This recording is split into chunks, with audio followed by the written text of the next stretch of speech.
The music stopped. I am so sorry. Awkward.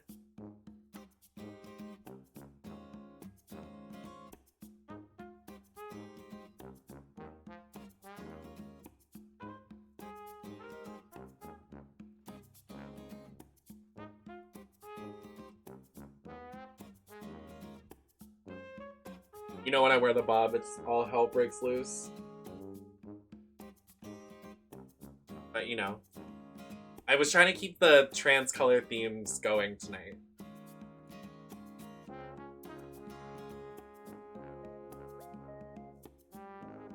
Hi Dola, hi Mia. Okay. I lost 3 nails, so I'm gonna reapply those.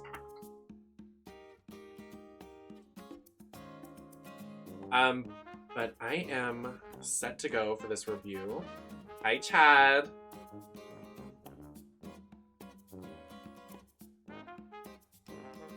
Where is... I'm gonna up in...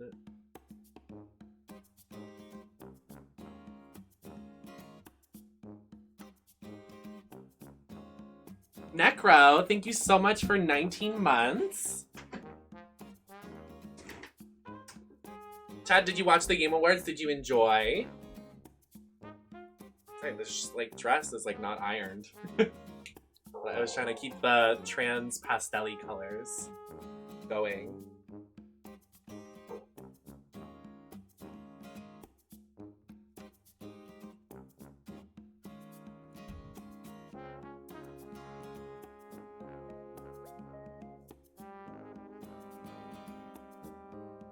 Okay. Let me reapply these nails and we will have a discussion with Chara Couture about the show.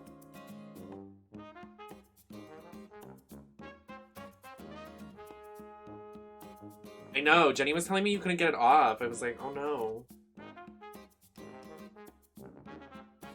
Thank you, Fractured.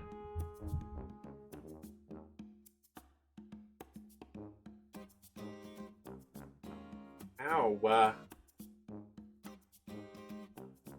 God, my nails are gonna be so fucked up after today. This is why I don't wear nails as much, because like they literally, they cut up your nails after a while.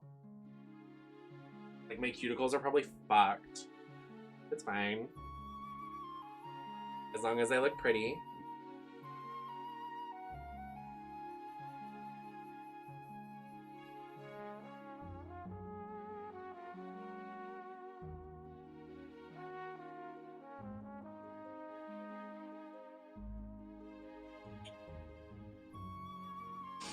Do I like the bob? Maybe. Do I really have a choice at this point? It's fine.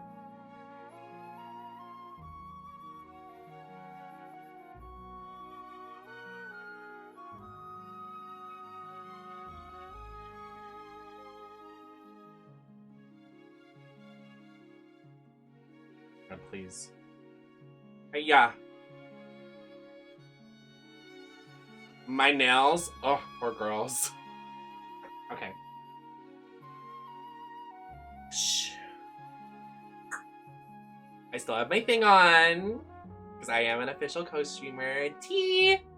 Can we replay it? Oh, perfect, we can. I'm just gonna have it playing.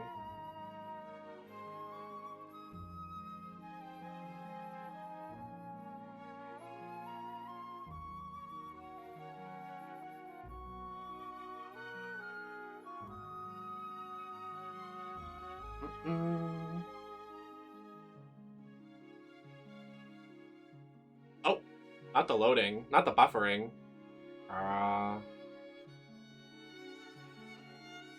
Do I have a Discord overlay for this channel?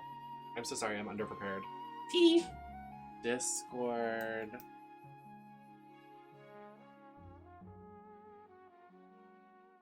Over. Okay.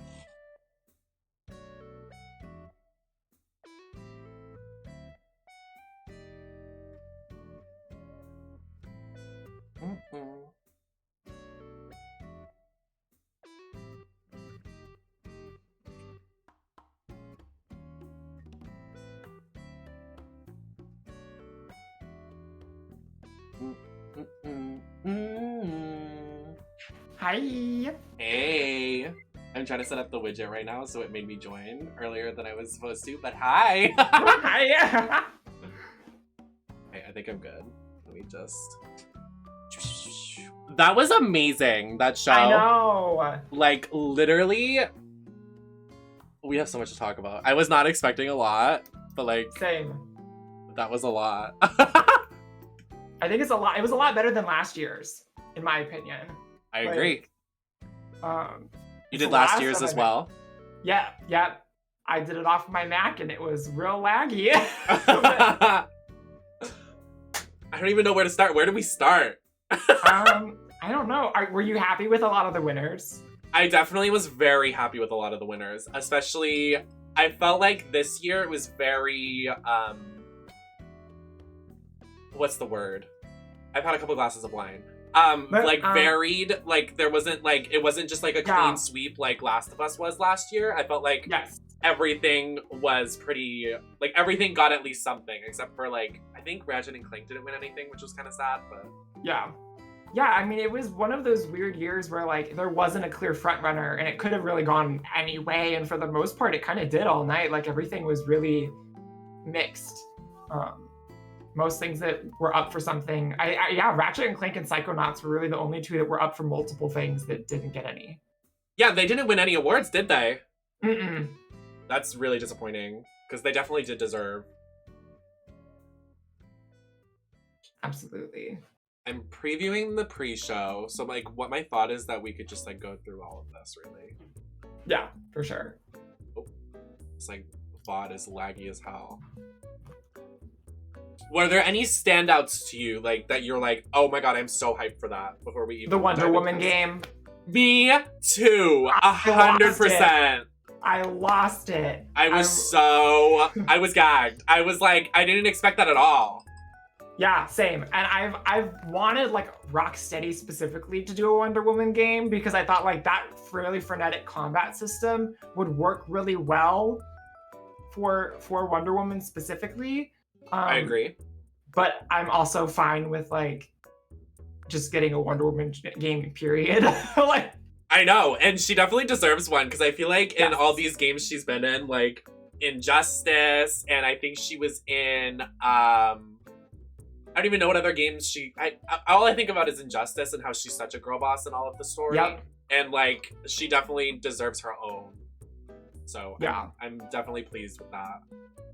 That's the people that made the Batman games, right? Rocksteady did the Batman games. They did the Suicide Squad game. Yes. That was shown. So I'm excited for that too. Me too. I'm happy we got a gameplay trailer. That was like my one wish was the Suicide Squad trailer. I think it looks amazing. Yeah, it looks really fun. I was very pleased to see that. Because everybody was like, what are you excited for? And I was like, I don't know. Like, it could be anything. Yeah.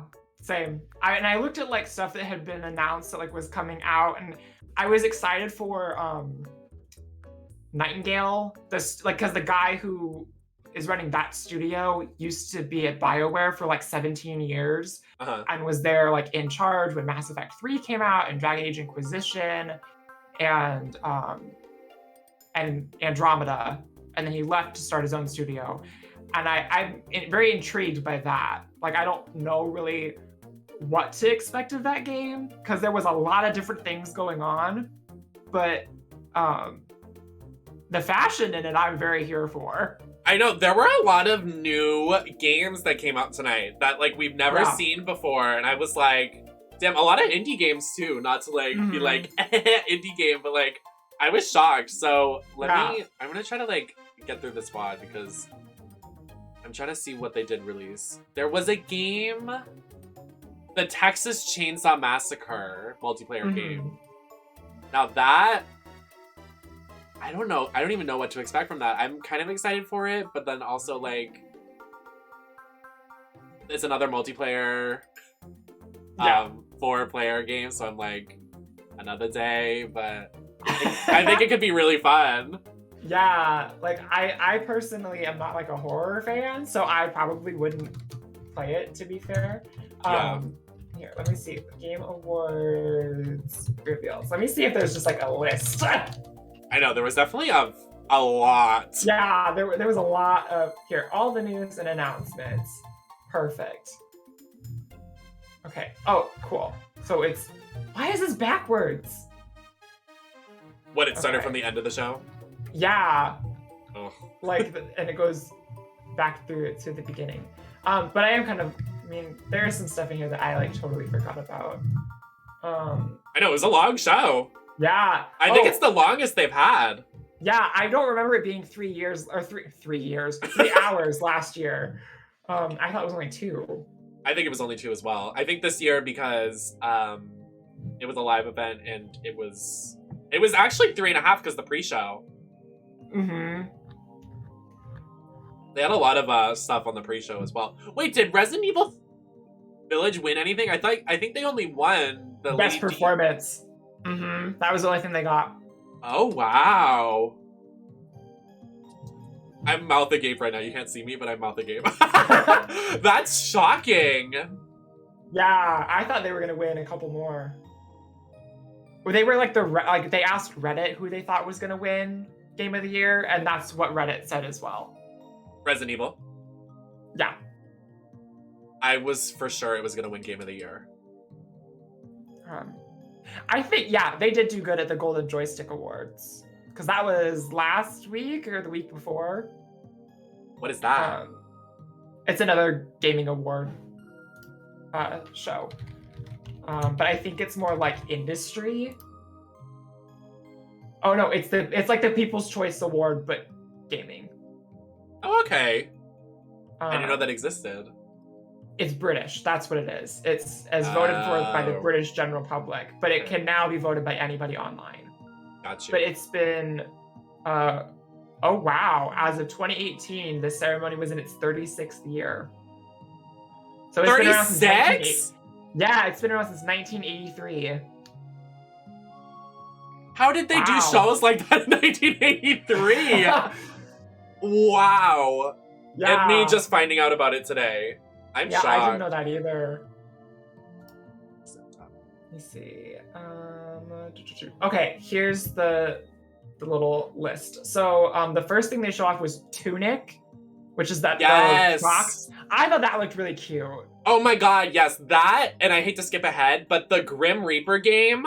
Yes! Oh, I was like, Kara's gonna fucking love this game. I'm so excited for that. Yeah, that, and the thing is, like, I've never played Hollow Knight, but it feels very much that same combat style. Like, but I don't know, like, is it more Metroidvania? Is it more roguelite? Like, is it kind of more Spelunky? I don't know. We obviously all we saw was that trailer, but the music in it was really cool. I like the combat, what we got to see of it. I think it's got like a really fun, like tongue-in-cheek sense of humor, which I absolutely love. So I was like, I know, it was very adorable. And I mean, I don't want to, we're talking about indie games and video game music, but like the music tonight, I know you were up in like loving it. Yes. Oh, I was adoring it. I almost cried during Sting's performance because half of the music in Arcane, I can't hear it without like seeing the show. Me too. And so like, I don't want to spoil it for people who haven't watched it yet, but oh god, I just immediately saw that scene that song plays during, and I was like, oh no. I know, literally, I was like, and he was singing. He was really giving it. And the orchestration was great. I thought it was really cool that they brought Darren Korb and Ashley Barrett in to do the song from, I think it was from Bastion. And then it like transitioned into Enemy. Mm-hmm. And then they had moments where it was like both at the same time. But I was like, also, they need to put Darren Korb and Ashley Barrett on the music team for season 2, please. Yeah, I agree. They're such a good pair. And Darren Korb is such an expert, like, when it comes to video game music design and just music design in general. What else have they worked on? So he has done the music for every single Supergiant game. Oh, wow. So like Bastion, Pyre, Transistor, and if there's a vocal track, she usually sings it. So they did Hades as well. So Oh. she voices Eurydice in Hades, and then he did all the music for the game. Is the vocal part for Orpheus, voices Zagreus, the main character, and voices Skelly, who's like this kind of like comic relief. Oh wow. So I mean, that Supergiant is also a really small team. So they do a lot of just everything in house, and oh, they're so good. I'm like, just give them more opportunities because the stuff that they make is amazing. I do have to ask, because I know there was a lot of Star Wars and Star Trek tonight. Are you a Star Wars, Star Trek fan? I'm aware of it, but I'm not like super into either one. Me, okay, same. I was just making sure because there was definitely a lot of Star Wars content and there's a lot of space content tonight. Yes, just space in general. Yeah, it was very what's that game? Returnal got an award tonight. Yeah, I was happy Returnal did. I was happy as well. I was happy. Like I said, I was happy. It was very. Everybody got like kind of an award. Yes. But I was shocked at the amount of. I think there was 2 Star Wars reveals. There was a Telltale, and then there was a. There were 2 Telltales. Yeah, I'm surprised Telltale's back. Space, and they were both space. I know. I was definitely disappointed in that they were like, "Oh yeah, Telltale's back." No Wolf Among Us news. Yeah. And then nothing that's not space. I was like, damn, y'all could have really fucked it up with like I don't know, like what's his name? They could have done like I don't even know. Just not space. I know, but then with all this space, I was like, Mass Effect? Are we gonna get more Mass Effect news? See, that's the route I would have loved. Everybody in my chat was like, come on, like, space is cool. And I'm like, no, but like, it needs to be interesting opposed to just like asteroids and like conquering planets. I'm like, damn. Oh my god, wait, this one game, I'm replaying the stream on my thing. This one game, it was an indie game at the beginning of the show. I need to find the name. The skateboard one. Oh, the Thirsty Suitors. Yes, that looks so fucking good. Yes, I'm so excited for that one. It literally, the main character's hot. The grandma that's like sexy, hot, like all of them just look amazing. The ant lifting weights. Yes, it looks amazing. It looks so camp. Like I'm definitely excited for that one. I feel like I get more excited over the indie games because I'm just like excited to support like smaller companies. I don't know. Yeah, like I think it's a really interesting because it's got like some jet set elements, then it's got like the fighting elements and like the combat, but it's also a dating sim and a cooking sim. Like, and the art style is so unique and very like colorful. I love a game that attracts me with color. Like the color is very saturated. The art style is amazing. I'm excited for that game overall. Like that game looks amazing. Yeah, I can't wait for that one. Let's see, the Hellblade 2 reveal. Oh yes, that gameplay. Amazing. Did you play the first one? No, I haven't, but I could not believe that was gameplay. I know. Like, it literally looked... I can't... Like, the whole game is gonna be that, mind you. Like, that's insane to think about. Did they give us a release date? I don't think so. I think they just showed the trailer. Let me look. I mean, I'm not one to be like... I hate when people are like, when is your game coming out? Release it now. I'm like... Let them work on their game so when it comes out, it's a masterpiece. That's how I feel about it too. I don't think they have said a date yet. It's in early development. Oh, it's still early development. Yeah. Oh, so wow. I feel like I would say probably late 2023, early 2024. Yeah, I was gonna say the exact same thing. I was like, I don't want to push it that far, but I would definitely say it's there. They'll probably show more at summer games. Quality. Yeah. Yes. So when she was like, "Yeah, you'll never see it coming," I was like, "Oh, it's gonna be Persona on Switch," as a joke, and then it was. Oh my god! Okay, we have to talk about that because I literally, as soon as that happened, I was like, "I know Chara is jumping up and down." Yeah. Were you satisfied or disappointed with? I don't want to be like. I was like, not because I wanted Persona 3. I almost feel edged. Yes. Like I was when they showed it off, I was like, when they showed the anniversary graphic, I was like, are they doing an anniversary collection? Because yes, I would have fully fallen out of my chair if that was the case. Because even if it was just on PlayStation or put it on Steam, if they would have done like a new port of the first couple of Personas, Yep. I know because like 2 is really controversial, but if they would have like tweaked it a little bit and done that, and then done like put 3 on Steam, put 5 on Steam, I would have died. I would have died. Yeah, I know. The show would have ended right there. I know. I was so sad because I was like, damn, like I really thought we were gonna get Persona 3 on Steam. I really thought it was gonna be the moment. I mean, I'm not mad because I definitely love fighting games. I love them from afar, and I kind of play them off stream. I'm not really good at them, but and like the Persona 3 cast for me, I think is the best cast. Like I think it's my favorite cast of all the Persona games and the Shin Megami Tensei games. So I was happy to see that they're getting that cute little addition, but I was definitely disappointed because I was like, damn, like I was shocked that Atlas even had a presence. Same. I was very shocked. Because the other thing too with the fighting game, it's set like I think 2 years after 3, so all the characters are older. That's interesting. So like, I know like Mitsuru, she has like this big fur coat and like a black kind of latex bodysuit and like a rapier, and her look in the game is amazing.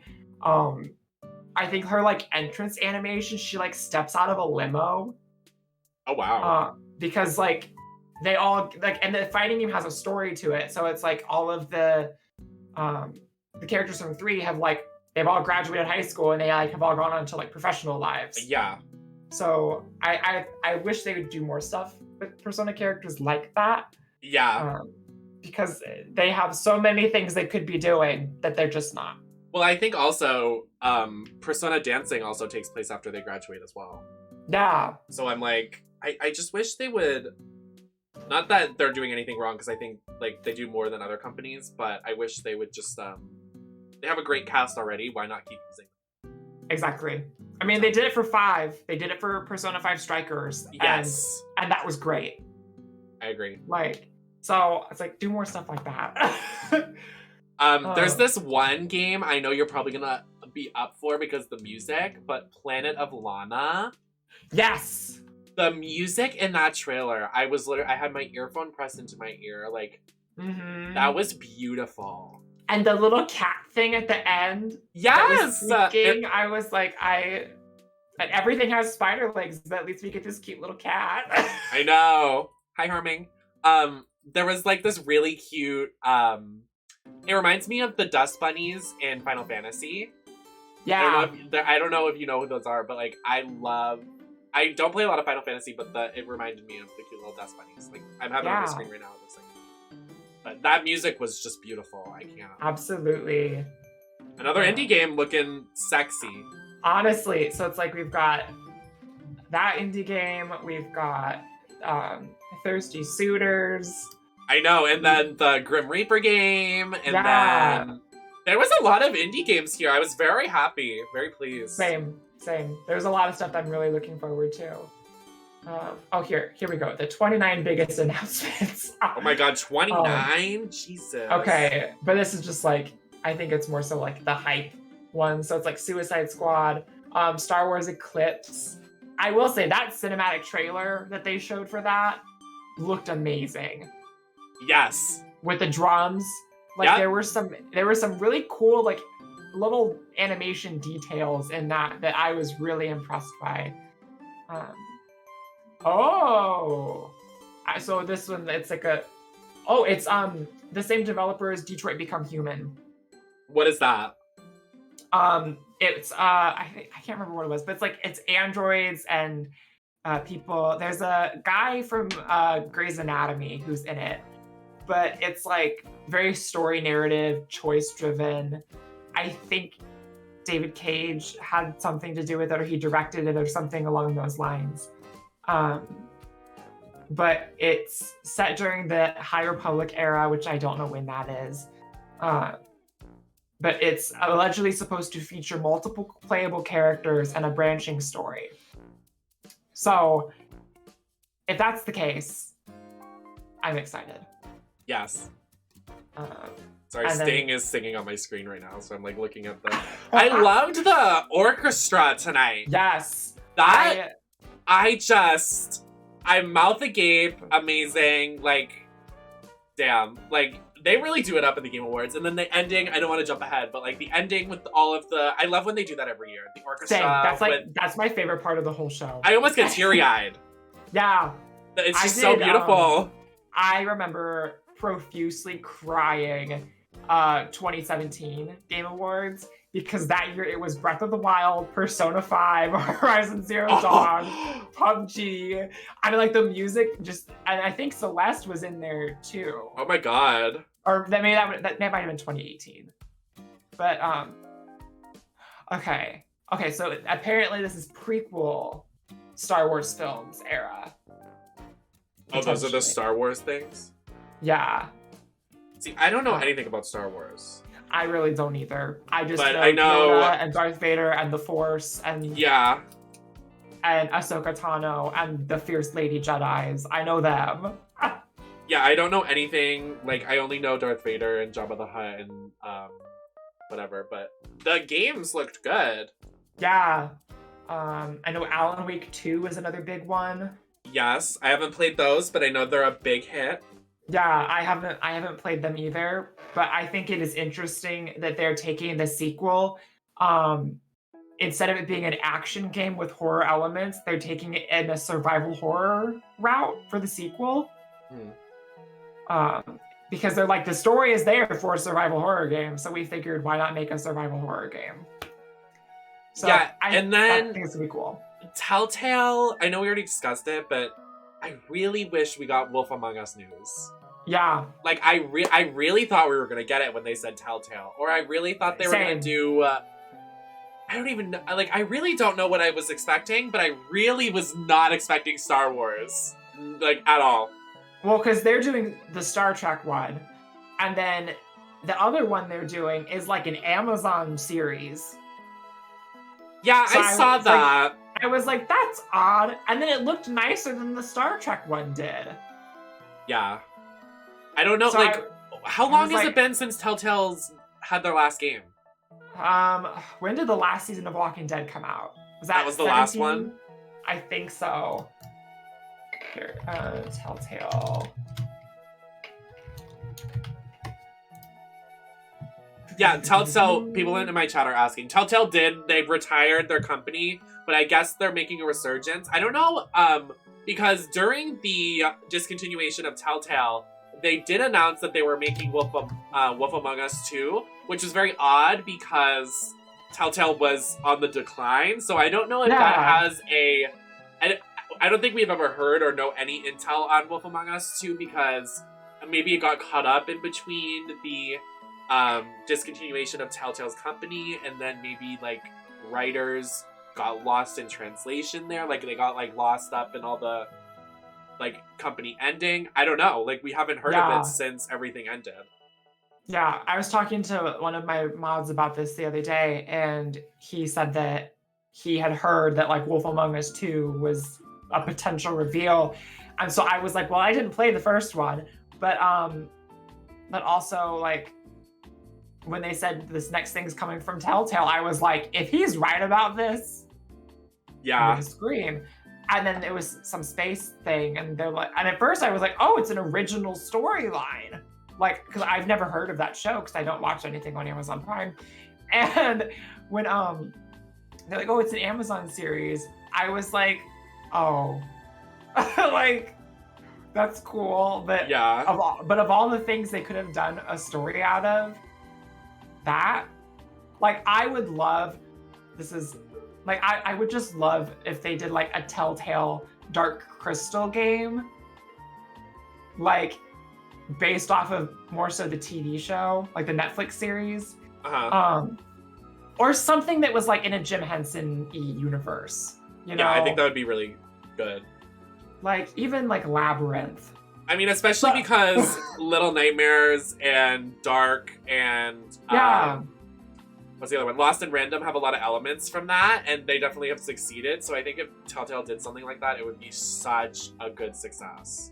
And I feel like with them having done like a Game of Thrones game already, the Dark Crystal series would lean into that really easily, because that show was basically Game of Thrones with puppets. Yeah. So, like, having like the different factions and the tribes and potential conflicts and getting to kind of choose who you're siding with as things are hitting the fan would be really cool. But you know, oh well, we get space games. Hopefully they're good. We got a lot of space. I know I said that already, but we got so many space games. I was so upset. Like, I felt like the Game Awards started very strong. Like, very strong, lots of good game reveals, and then like towards the middle I was like, damn, there's a lot of like medieval space that I really don't care that much about. Yeah, there was a number of games where I was like, okay, this is where I can tune out for a bit because I don't care about it. I know, I muted the stream and I was like, well, I want to tell you all about me, because like this was not, I felt like it definitely started strong. I was surprised there wasn't a surprise reveal at the end. Yeah. I really was expecting a big whammy at the end. What do you think the big reveal of the show was? I mean, I would say probably the Elden Ring trailer. Yeah. But that does look really good. So I've never played a Dark Souls game, but like I'm curious to see more of that. Cause like the more high fantasy side of it, like it feels more colorful than Dark Souls. Yeah, I was definitely shocked. I definitely promised my chat many things if it won, because I definitely didn't think it was gonna be what was it? It was Horizon, God of War, and Breath of the Wild. I was shocked it beat all three of those, but I guess I just didn't really understand the demographic. But yeah, I was really shocked it won. Like really shocked. Yes. Also, not to go back to Telltale for a second, but to go back to Telltale for a second. My mod posted in my chat that Telltale posted a statement after the award show. On Twitter, and they tonight. Were like, yes. Oh. And they said, like, basically, here's what we have announced. Like, there's this game from, oh, wow. I didn't realize that, too. So, the Expanse one that they're doing, they're working with, I guess they're working with Deck 9, who does, like, Life is Strange True Colors. Oh. For this. So, that has me a little more interested in it. But then they also said, let me see, I'm scrolling through this post more about this. So like here's more stuff. But they said back in December 2019, we revealed The Wolf Among Us 2 is going into pre-production. The team is hard at work, but you may have noticed that we did not have anything new to say about it for the Game Awards. We know that you, our fans, have been incredibly patient and supportive, and we also know you've got a bunch of questions about what's happening at Telltale and at Fabletown. We see them every day in social media. Good news is we'll be able to answer some of your questions soon. Oh. So, and they said on Twitter, we will have something for you soon about The Wolf Among Us 2. Unfortunately, timing just didn't work out for the Game Awards. Damn. So it definitely is probably going to be their next event. Yeah, I would not be surprised. Or E3. True. Like when it's going to be an E3 reveal. Oh wow, I forgot that's not on the horizon, but it could be. I mean, the next 7 one. months. Yeah, I mean, like, what do we have? We have Directs, PlayStations, and then Game Awards and E3, and then maybe PAX. And then too, tomorrow is like the Winter of Gaming thing on Twitch. Oh. So I don't know what is getting revealed or getting talked about for that. Because I know there's going to be a whole thing talking about the Evil Dead game. Oh, really? Yeah. So... Oh, wow, we didn't get that tonight. Yeah, they talked about that they're going to, like, sit down. Like, Bruce Campbell is going to be there for it as well. Okay, I definitely have to use the restroom, so I will be back in a couple seconds. Okay, go for it. I'll be right back, y'all.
I'm back. Thank you all for coming. Thank you all for listening to our little discussion. I hope you're enjoying. Please follow Chara. And yeah, we're going to keep discussing the award show if you missed anything. So enjoy. I'm sorry I can't really get around to chat, but thank you all for being here. Hi Harming, hi Barky, hi Mia, hi Laura. All right, I'm here. The wine definitely was like, please let me out. Release me. Literally. So where I'm still on the pre-show right here, so I don't know what we still have to cover, but I'm watching the Star Wars trailer again. So we already covered this. We can go. Yeah. Let's see. There was. I can't believe. So on this list that I'm looking through, they haven't like. Did they? They didn't even have the whatever it's called. The Grim Reaper game isn't listed. So rude. I want to play that so bad. Yeah, like. I think that looks cool. I'm not a real-time strategy fan, but I am excited that they're like revitalizing that with the Dune game that's coming out. Oh yeah. Because like that has such a solid history in early gaming. Strategy. That specifically that franchise, like the Dune IP had a whole series of real-time strategy games in like the late 80s, early 90s, and like early home computer stuff. And it followed a lot of the sequel materials of the books because the Dune series is ridiculously lengthy. So they're kind of held in high esteem in a lot of like retro circles. So the fact that they're like bringing it back, I'm really excited by. But I'm curious to see what that ends up kind of becoming. Yeah, I was shocked to see that revealed. I'm excited that the Cuphead DLC finally has a release date. Oh yes, was that announced before tonight? Yes, it was announced years ago. What? It was announced that I think at like E3. I think it was either during like an Indie World showcase or a Nintendo presentation. They were like, we have Cuphead DLC coming, and you get to play as Miss Chalice, as like a new character. And then they're like, it's coming soon. We need more time. So, I thought the song was really cute too. Oh yeah, the performance. Yeah, that was really cute. I mean, as soon as it came on, I was like, we're getting Cuphead content. Yeah, I immediately knew, and I'm very happy that that art style and that part of the gaming community is definitely still. Mm-hmm. I mean, I thought we were gonna get Cuphead too, but I didn't know that that DLC was years old. Like they said. Yeah, that's crazy. Yeah, and I feel like it's it kind of reminds me of like the Hollow Knight, like when are we getting Silk Song DLC conversation? Because like it's been announced and it's coming, but there's just been no updates for years. That's insane. Which, with the way that Cuphead was made, I'm not surprised it's taken this long because of everything being like hand-drawn. And again, it's a really small team. Yeah, like I said earlier, I'm happy that people like God of War Ragnarok, how they were like, listen, we're going to take our time so this game is amazing. Yeah. Like, don't rush us. That's, whenever that game comes out, that's going to get Game of the Year. Oh yeah, 100%. Like, that's a given. Yeah, like, I'm very excited for that game. Let's see, I was scrolling through. Have a Nice Death is what that. Yes. Is called. So that's, I need to open Steam so I can wishlist that. But yeah, Nightingale I'm really excited for. It's specifically described as being a survival crafting game set in a fantasy Victorian era. And then with scary monsters with human faces in a shared world. But they're so excited. Like, it looks really cool. And Tunic, I'm really excited for. Rumbleverse. At first I was like, oh, Nem's gonna love this, it's wrestling. And then she was like, Nem is not a fan. No, oh my god, wait. It is kind of wrestling. But now that you mention it, we didn't get any not that I was expecting wrestling news, but they release a WWE game every year, and there wasn't any news on it tonight. Maybe it's gonna happen tomorrow, but like they release one every. Mhm. It's like the NBA games. They do like 2K, Yeah. 22, whatever. But I was surprised that there was nothing. Damn! Now that I reflect. Yeah, that whatever game, Rumbleverse, kind of reminded me of like Knockout City mixed with. Yeah, that's what we were saying too. It was very weird. It I wasn't felt a huge poor fan of the art timed. style. Yeah. Me either. Someone in my chat said something like AAA, like weird art style. Like it feels like AAA companies trying to pose as indie. Yeah. Well, because it's an Epic Games release, so it's like just stick to Fortnite. Yeah, you don't need to make another game. No. I am excited about the Creator Safe album that Riot announced during the show. When did they do that? It was like a lot of the break content. They would have like an animation of it, but it's called Sessions Diana. And it was like a young Diana like walking through kind of like this like nighttime foresty area. How did I miss that? Because they showed it like 4 times.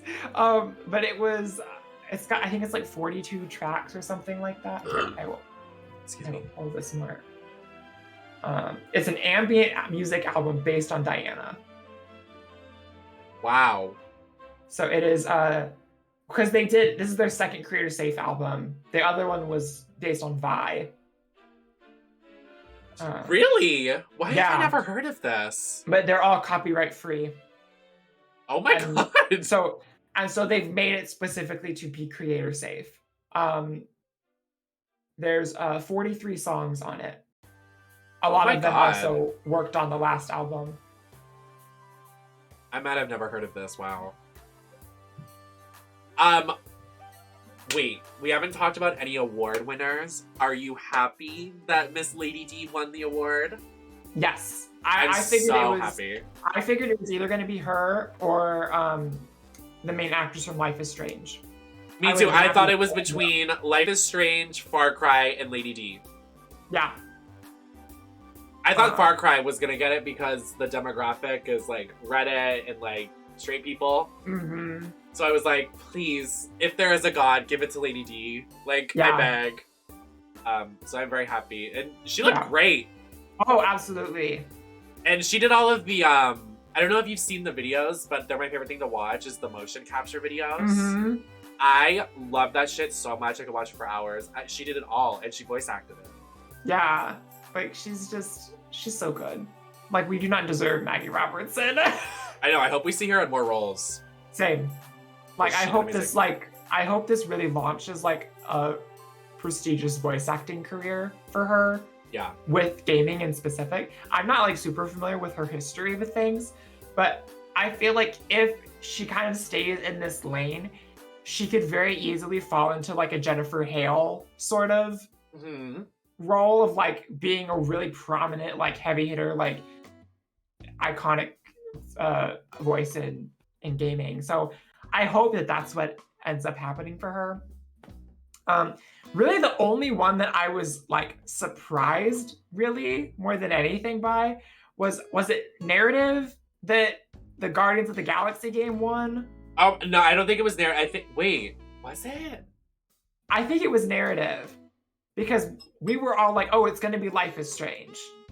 Obviously going to be Life is Strange. No, yeah, I think I was definitely surprised at that too. I know the category you're talking about, but I was like, oh, sure. Yeah. And then even the I think she was the director or she was a lead with it, at least, that she was like, I'm surprised we won this. Yes. Like, yeah, so are we. Yeah, literally. I was like, oh, because I think that was with It Takes Two and Ratchet and Clank as well. Yeah. I was really shocked. I was shocked. But I mean, sure. I'm just glad. I know I've said it 100 times already, but I'm just glad it wasn't clean sweep. I don't like when they do that. Like, I like when they give it out to other people. Like, I know Last of Us last year was everything, and it made me so mad. I was like, come on. Same. So I was surprised because I hadn't played Hades yet, and I think the Game Awards is actually what made me play Hades last year. because I just heard consistently how amazing it was. And Yeah. now I'm mad that Hades didn't win more. Let's see what else. There were a lot of movie trailers at the Game Awards, which was very odd. Yeah, I mean, the Matrix one like made sense. Yes. Given the game that's kind of coming with it.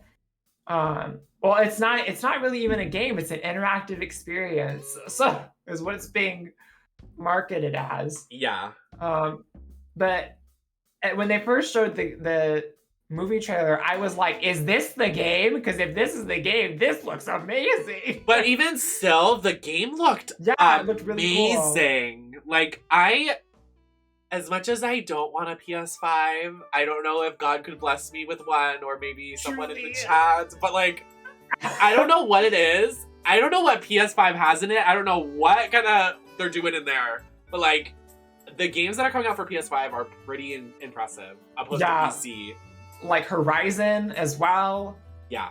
Like Horizon is the main reason I want a PS5, but there were plenty of games tonight that I was like, oh, now I really need to consider getting one. Because before I was like, I mean, literally Horizon and then Stray, the game where you're the cat. Those were the only two games where I was like, oh my god, you reminded me. We didn't get any release date on that. I've been waiting for that shit. I know. Now I'm sad. Let me see if there is even a window. I think it's 2022. I think it was originally 2021, but they pushed it back. But that game literally looks... I think it's coming for PC, though. Yeah, Windows, PS4, and PS5. So it's coming early 2022. So when I saw the whole, which that's the other reason why I'm excited for Thirsty Suitors, because it's published by Annapurna. I love Annapurna Interactive a lot for indie publishing, and they're also publishing Stray. So I'm excited for that. Let's see. On my screen right now is the Sonic presentation. Oh, that Sonic Breath of the Wild. That's what they were saying in my chat too. When they stopped the trailer, I was like, no, go back. Like, yeah, I want to see more. I hope that game runs well and can perform well, because visually, I know it was just a trailer and I don't think it was actual gameplay, but what we saw of it, it looks amazing.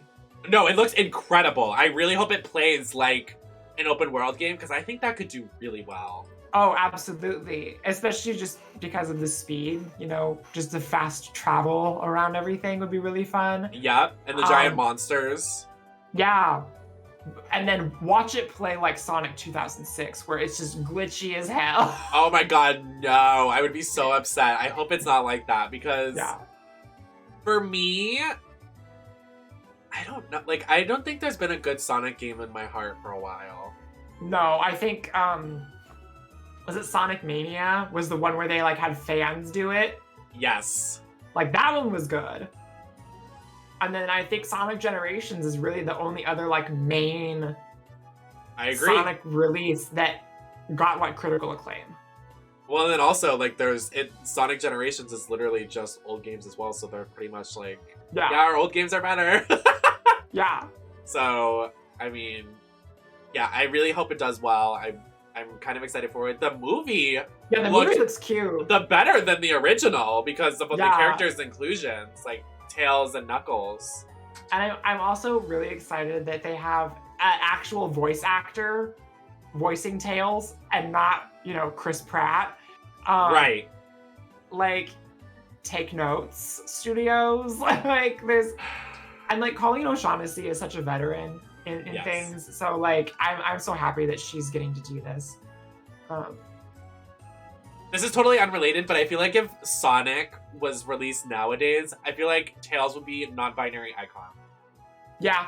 Like, 100%. Because I think a lot of people growing up thought Tails was a girl, which I thought as well. But growing up, I found out their gender is apparently assigned male at birth. But I think now, I think they would be a non-binary icon. That's my headcanon. Same. I think, because I can't remember how old Sonic is. Like, in terms of like how it relates to quote unquote human years. I think he's only supposed to be like 12.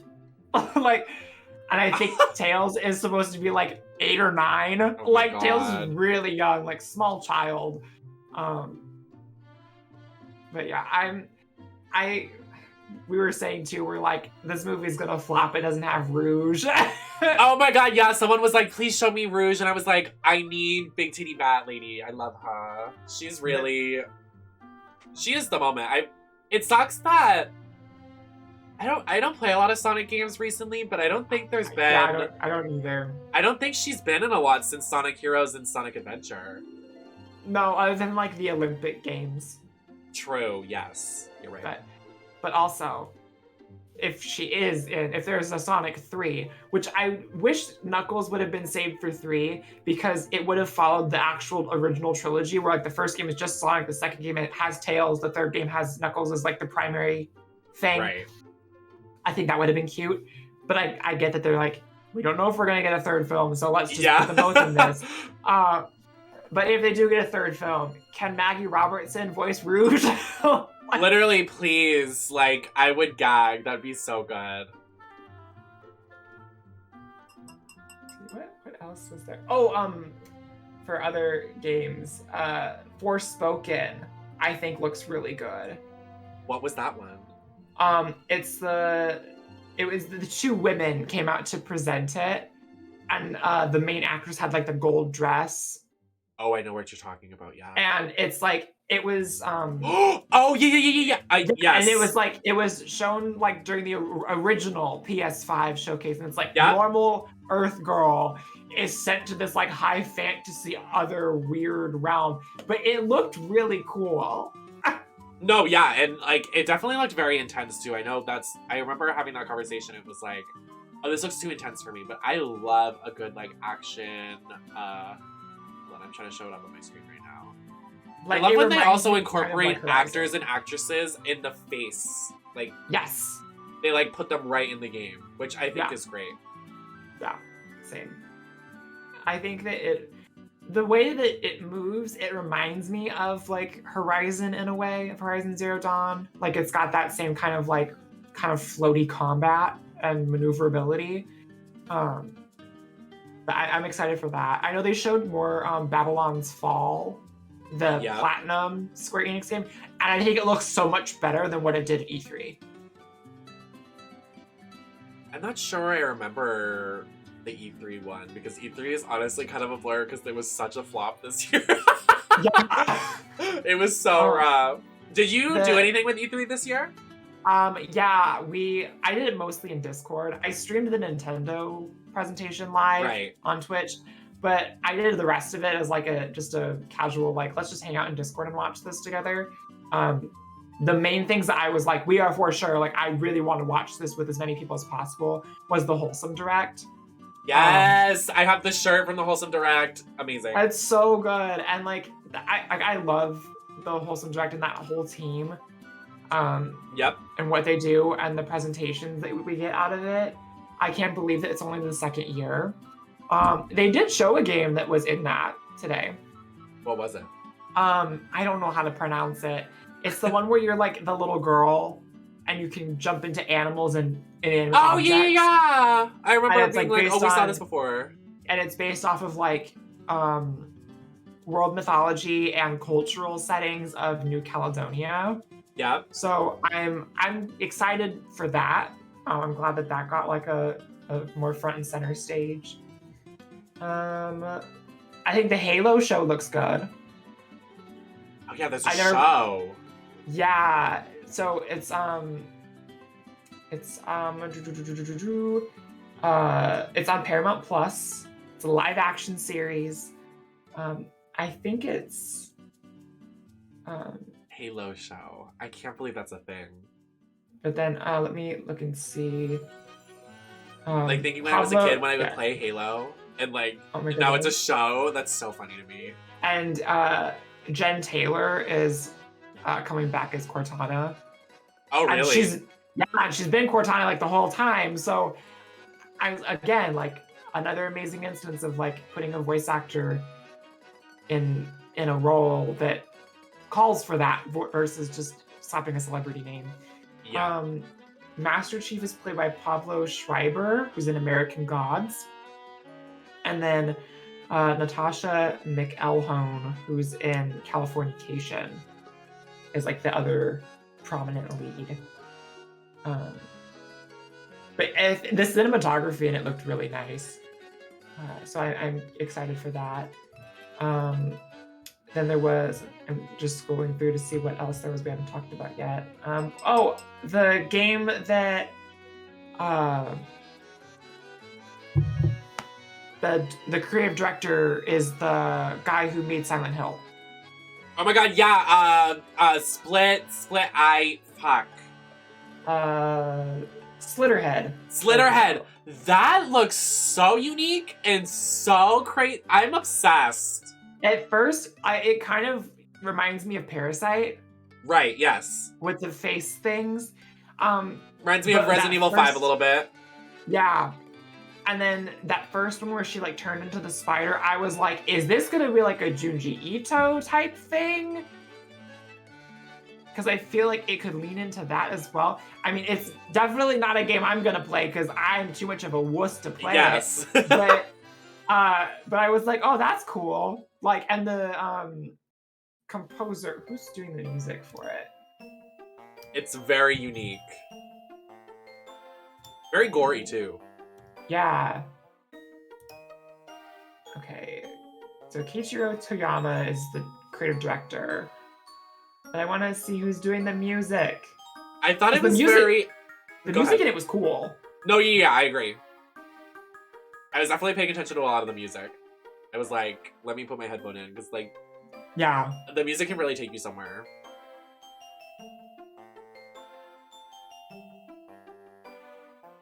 Where is the part in the trailer where it shows who's doing the soundtrack? There it is. Okay, Akira Yamaoka. Okay, who? I feel like I should know that name. Oh! He did the Silent Hill music. And like all of them? And the movies. Oh! I Since feel like if that game 2010 doesn't do well, there's gonna be a problem. Okay, so he did... Wow, he's had quite a... Yeah, he did original Silent Hill. He did Silent Hill 2, and 3, and 4, and Origins, and Homecoming, Shattered Memories. Oh, he also did No More Heroes 2. Oh, wow. The music for that. Just 2?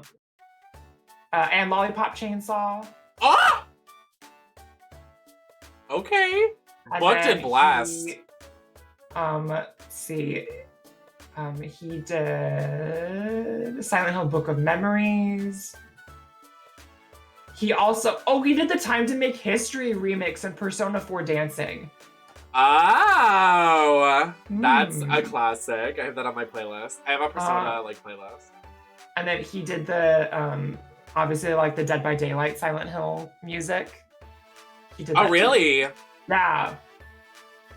Damn, I really want to play that game. Wow, what a career that this man has had. Oh my gosh. I know, you better be cashing those checks. Truly, he's been doing video game music since 1991. Oh! And it's still going. He did The Medium too. Oh my god. Wow. Like, recently. Well, people in my chat are like, you didn't know? No, I didn't know. I don't play these games. Well, I also thought it was very interesting now that we're on the topic of this person's career. There was a lot of teasers and like little plants of a Silent Hill game. Did you catch that? The entire presentation? There was lots of like, I hope there's a Silent Hill, and then we got nothing. Yeah, well, because I know like when Silent Hills, which that was, the one that Norman Reedus was supposed to be in, and then Konami had its whole thing, and Kojima was thrown out. Wasn't like Guillermo del Toro supposed to be doing that with him? I have no idea. Because I remember him being involved with a Silent Hill project, or like if he wasn't doing that one, then that one got canceled. I can't remember if it was that one. I remember there being two though. Like that game got canceled, and then Kojima announced there was going to be another one that he was working on with Del Toro, and then that one didn't happen. Or I might just be like Mandela effect adding in the second game that didn't actually exist. But then, so when Del Toro was like, really wish a new Silent Hill game would come around. Like, wouldn't that be nice? At first I was like, is this like him just being shady because he was involved with a Silent Hill project that got canceled? Or is this him being like, hint, hint? I see. That I didn't even know about that. And then the movie trailer for his film looks good though. Again, I probably won't watch it because it's a little too scary for me. But it looks cool. And he's an amazing director, so it's gonna be good. I'm glad you're here because you're unlocking all of this shit that I would have never known. Like I'm that's so crazy. Definitely that makes it a lot more interesting now. I wonder if he was being shady. That's crazy. I mean, like, I feel like if they were gonna close the show, I feel like they would have done a Silent Hill thing, but maybe that's E3. Yeah. I don't know. But whatever. Let's see. It's still a pretty good show. Because I know we got to, well, then there was the Lord of the Rings game. Yes. Thank you, Jams. I appreciate you so I'm not a Lord of the Rings fan either. So literally so crazy. I was like, okay, cool, this exists. But is it Andy Serkis? That's what I want to know. No, yeah, I was like, it definitely had a weird art style to it too. I was like, why is his eyes like so big? Like it felt like when a Disney does like a weird adaptation of some things. It felt like a newer gen Disney movie. It's very weird. His eyes were a little too buggy. Yeah, and it just felt like a little too like, I don't want to say like PG, but it felt kind of PG. Yeah, it felt toned down. Then there was, let's see, the Borderlands game. I almost cried at that trailer. I've never played a Borderlands game before because I'm not a first-person shooter person. I never have been. Oh my god. But this one looks fun. No, I think it will definitely attract an audience that has not played before because I think it brings D&D elements to it. I think it brings fantasy to it. I think it's super cute. Very excited for it because I love Borderlands, and it stems from a DLC that was like, it was a DLC that was too good that they had to make a game about it, which is in itself like magic. Yeah, which I know there were some people saying that like this was essentially just going to be like DLC for 3, but it looks like it's a full thing. Yeah, it definitely looks a lot more than they were to do for 3 because 3, honestly, like I'm a big Borderlands fan. Borderlands is like one of my favorite games ever. Like I'm a big first-person shooter. Like if I have any amount of hours on any games, it's probably going to be like probably a lot in Borderlands because all the games, I think they have great humor, they have great charm, like the characterization of all the characters are great, and there's a lot of LGBT inclusion in there. There's a lot of non-binary, trans, gay, lots of it in that game. So, but Borderlands 3 kind of flopped, so I think maybe it started as a DLC, and then they were like, oh, we're just gonna move on. Yeah, let's just make this a full-fledged game. Because I definitely think it deserves to be its own game anyway. Yeah, definitely. I think the only other thing, well, there was like Crossfire and like the Warhammer games, but I feel like we are not really the target audience. Yes, we are definitely not. Like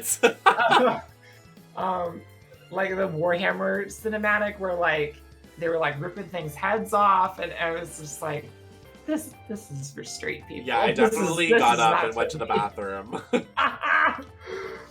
Bathroom break. The only other thing I think that was like during the main show, I think that's why the death game wasn't How Nice Death, why that wasn't in this article is because this is just going over stuff that was in the actual show versus the pre-show as well. But, well, no, it's not, because they have Tunic in here. So... Fake. Polygon. Change your sources. Update this. I think that really the only other thing that we haven't really talked about outside of, like, Among Us getting VR. Oh my god. which already exists essentially. Right. I think the only thing was Arc Riders or Arc Raiders. I can't read. Yeah, Arc Raiders I think was really the only other thing that we haven't discussed yet. Well, I don't even remember what that is. What is that?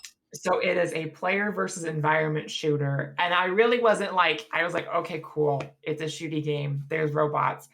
And then Robin started playing, and I was like, okay, yes!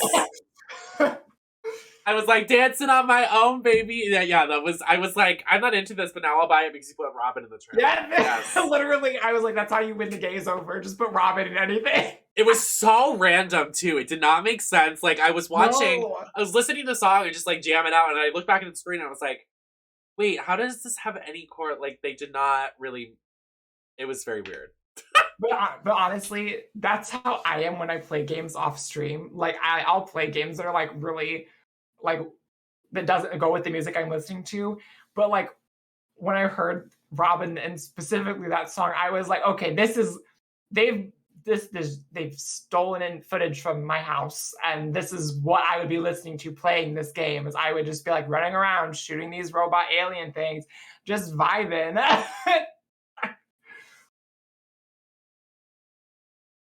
Sorry, I'm watching this, like, the heavy metal section of that, like, Doom-like game. That was a lot. Oh, yeah. I think that looks kind of cool, though. No, it does, but I was like, oh my god. The fact, though, that it's, like, a rhythm-based Doom-esque shooter. Oh, it's rhythm? Yes! Oh, wow. So it's a rhythm shooter, and I've never seen anything like that before. That makes me interested in that. And having it all kind of set in like hell, and having this like demon lady with everything being, heavy metal, I think it's got a really defined aesthetic to it. That I think is I have to interrupt. There is something we have not discussed yet. Let me get it on my screen. Oh gosh, hold on.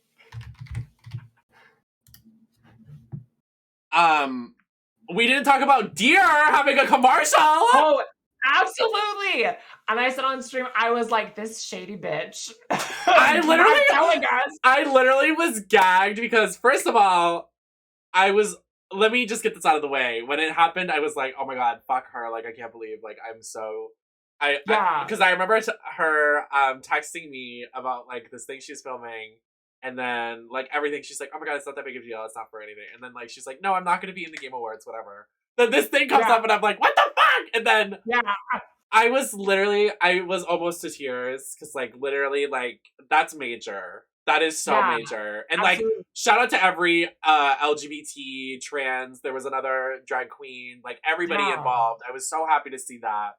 But, like, having our leader of our team and one of our friends, like, do something like that was just like, I could die. Like, that was so... I don't even know what to say. Like, I'm still shocked that, like, that's a major thing. Like, I'm very proud of them. Same. And, like, I looked at the viewers when that was playing, and there were, like, 270,000 people watching. I know! It's so major! Like, and I can't believe that you can just imagine them sitting in the crowd, like, just having the thing play, and they're just like...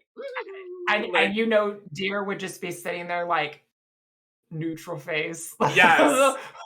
Not even face. I know, literally. Like, I'm so happy for them. Because, like, if anyone is going to get something like that, they definitely deserve it. Because they work hard, absolutely. They play hard. They get it done. Like, I was gagged. I was, like, shocked that was, like, a full-ass production trailer thing. I was like... Because I remember I saw on her Instagram story a few weeks ago that, like, she was filming something, and I was like, oh, and then when I know that Amazon series announced that, like, Deer is part of a thing on Twitter.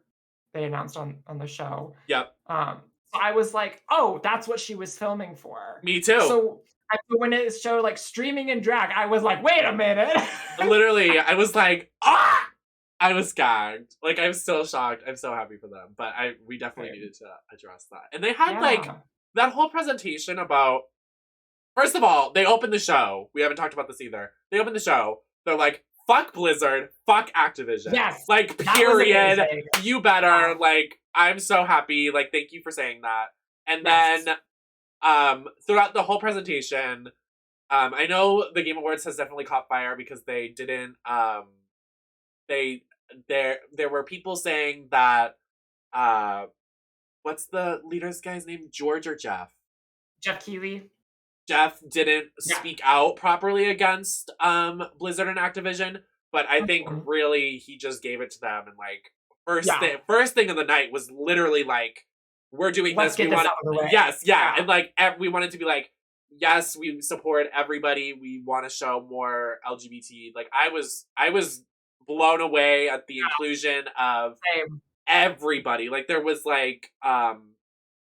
videos of someone playing because they were in an accident and they had to like learn how to play with like not their hands, and I was like, that is so inspiring and beautiful, and I'm happy they showcased it, and it meant a lot to me. I love that they have like the Innovation and Accessibility Award, because there's stuff that like these developers are doing in games that I had no idea. Like I had no idea that Forza had like an on-screen ASL interpreter now. Right. I'm happy they won that cool. too. Yeah.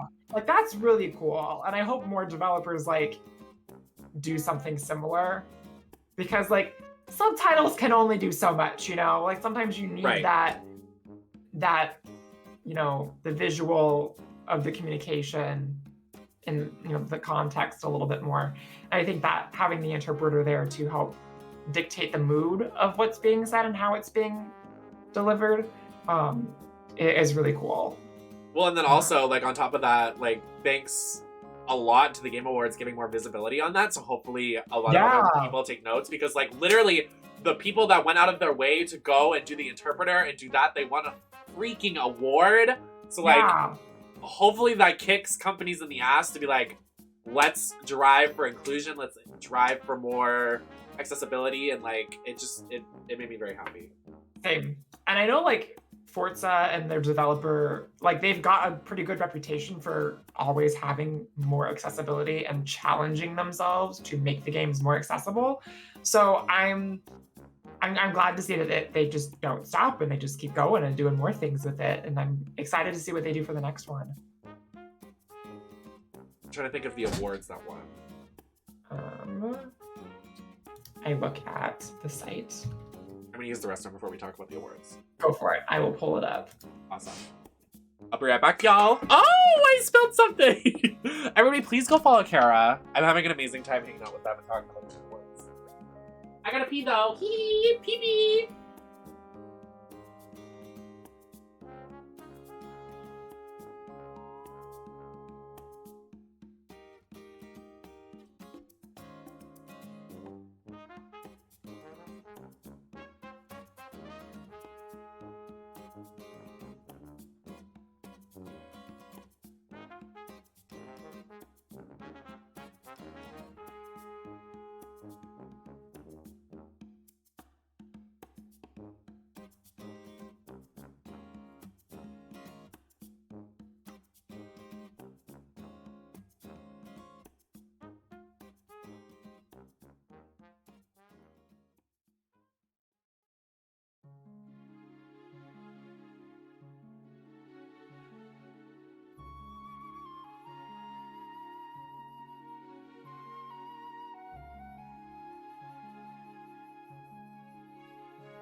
Oh my god, the wine spill just on my floor right now.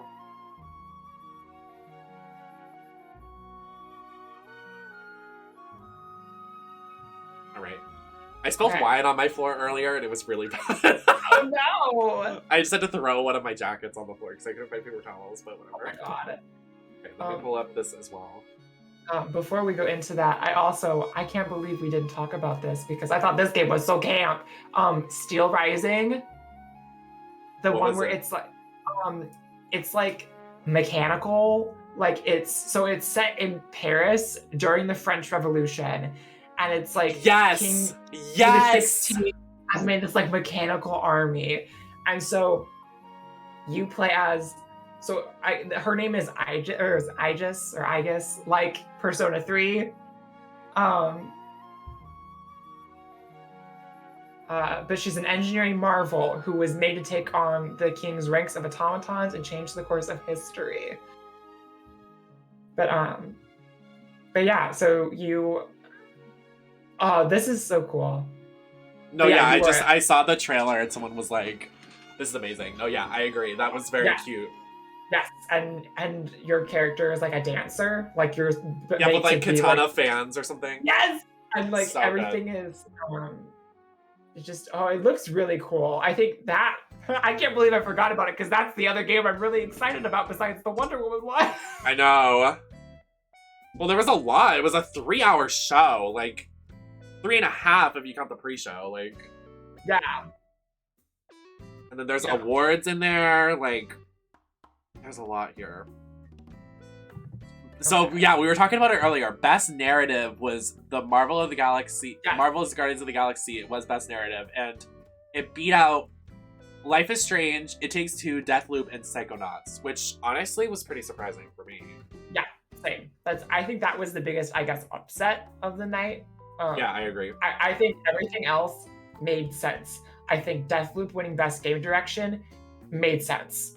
Yeah, I'd have to agree, but I did definitely think, just because I wanted Psychonauts and Ratchet and Clank to get something, I was like, Deathloop is nominated for almost everything, so I was hoping it would have sweeped another category, but...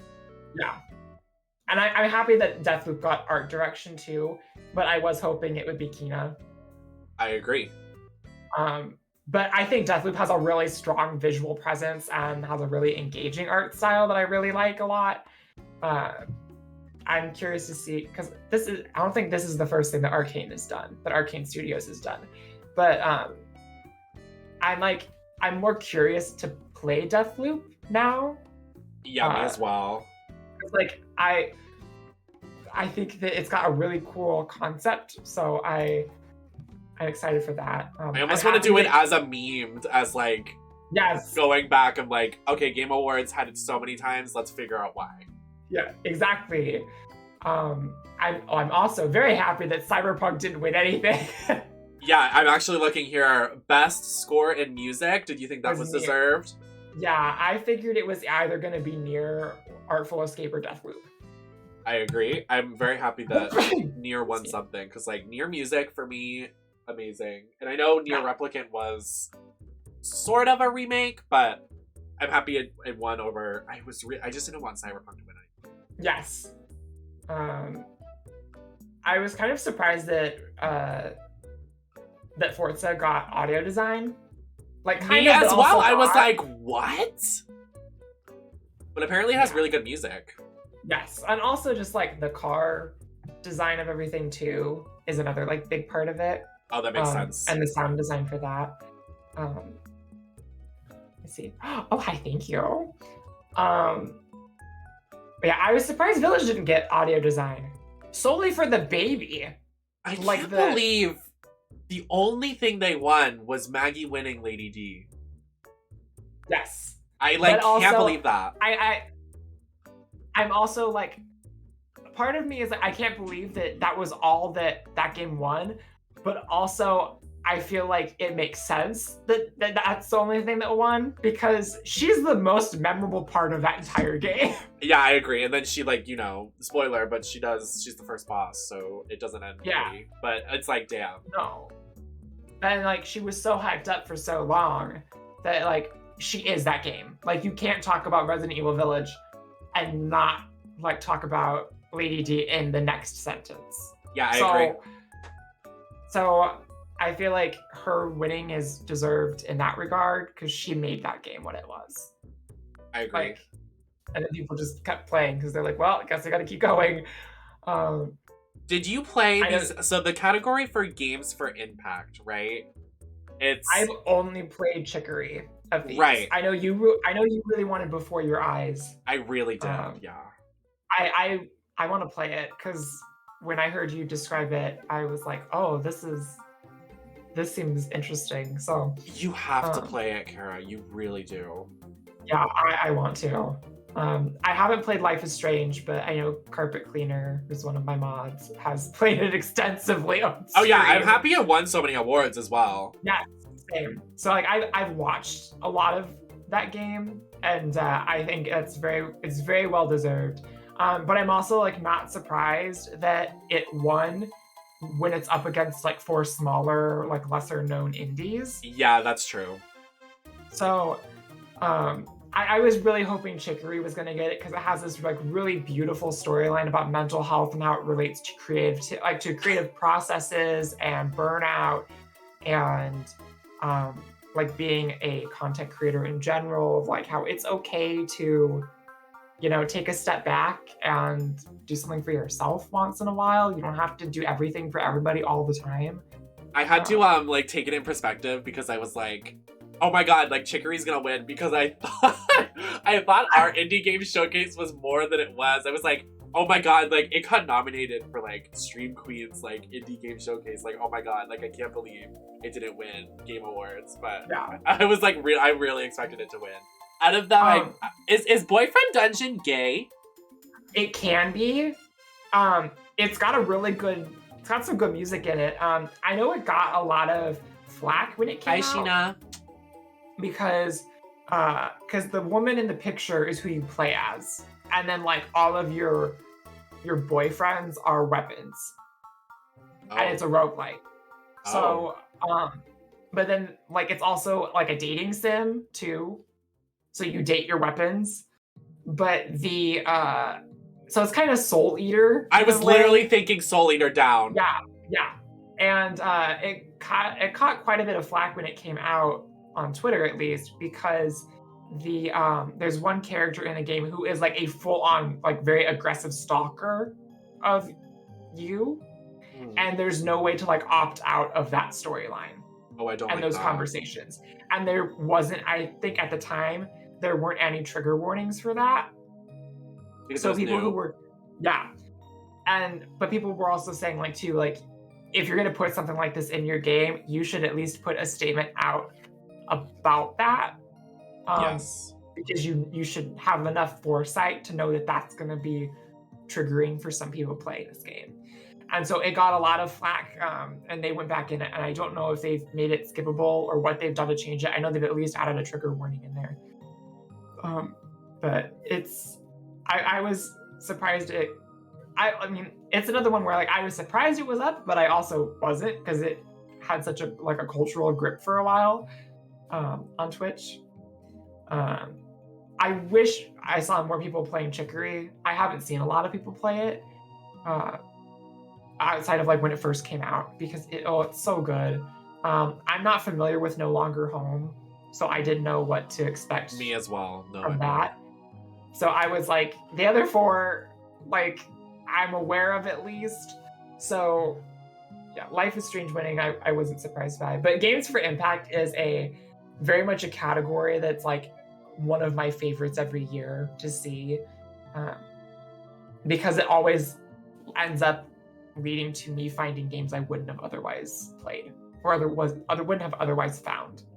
Yeah, I think I like the award shows and the presentations because they open my eyes to stuff that I definitely should check out, even if it is Deathloop. Like I kind of just want to play it for them. Yeah, like just whatever. But I definitely want to play everything in that category because those are, I think, my winners. But yeah, same. Like I don't think. Go ahead. I was gonna say, because like for me, like that's personally like one of my favorite categories in general, just because since starting streaming, I found that like playing games that have those like really important social messages, if I can talk, is like something that like I really value getting to do, and I love experiencing that narrative and the importance of those messages with other people at the same time. So like I played Spiritfarer last year. That was the very first game I ever streamed, and getting to play this game about grieving and death and saying goodbye to people you love and care about. I didn't even know it was about that. Yeah, and of course I played this, like 6 months into the lockdown. So, Oh my god. so I had people coming into chat. I mean, it was a bit of a double-edged sword because it created an environment where trauma dumping was very frequent and very much like an accepted thing because Yeah. that was like what everybody did. But it was a really interesting experience kind of facilitating a space for people to sit there and be like, I just lost a relative that this character really reminds me of. And seeing this story play out, it's like I got a little bit of closure in a way. Right. Like seeing that. So like getting to kind of be the person playing through these experiences for other people to like process and grieve through and have the space to talk about those kinds of things. I love games like that. And I love things that create that sort of space. And a lot of these games for Impact, do. I think Sea of Solitude was up last year. And that's another one that is kind of in that same vein that I really want to play. But yeah. So I get excited seeing more stuff from that every year. I don't think you play a lot of the best ongoing games in this category. Apex, Call of Duty, Final Fantasy. No. I mean, I tried Genshin Impact. I got to where you can like level up the world, and I said no. Yeah. And I was like, yeah, I don't play this enough or care about it enough to keep playing it. So I got to like my characters were like level 40 or something like that, and I was like, okay, cool. I also didn't really have any good characters. I didn't have any 5 stars. I think I mostly just played Lisa the whole time. She's a serve. I play Final Fantasy Online. I haven't for a while, but I started playing it because so many stream queens play it. I know, I'm about to do the same thing. I'm like, damn, let me resubscribe. Yeah, I'm only like level 17, so I can't really do a lot. But I want to get back into it. Me too. I think I'm gonna actually reinstall it tonight. But like, I was actually surprised Final Fantasy beat Genshin. I wasn't. I figured Final Fantasy was gonna have it. For sure. I thought it was between those two. I definitely did not think that Apex, Call of Duty, or Fortnite was gonna beat either of those two because I know in terms of like worldwide, Final Fantasy and Genshin are worldwide, opposed to these that are like only like very popular. Like I would say probably in the America. West. Mm-hmm. Yeah, I thought Fortnite potentially, but Final Fantasy has such a strong community to it that I was like, they're gonna get this. Yeah. I thought because they won best community support too, so I wasn't surprised by that. Then for there's 2 indie game categories. Yeah, and then the first one, I was so happy that Kina won. Me too. Oh, it won both. Yeah, it won for best indie and best debut. I'm so happy for. I need to play that game. Same. I remember watching I can't remember if it was E3 or if it was something. It might have been the State of Play. I think it was the State of Play.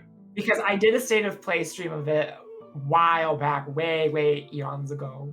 And I remember them revealing it was because I remember being like really excited because they announced that the game came out the day before my birthday, and I was like, perfect, that's what we're doing for my birthday stream this year. We're gonna play this game, and then I never bought it. So, and I totally forgot about it until I saw Aphasia play it. And Aphasia played Kina? Yes. And I know they loved it. So I was like, okay, Aphasia's got good taste. So if Aphasia likes this game, then I will probably like this game.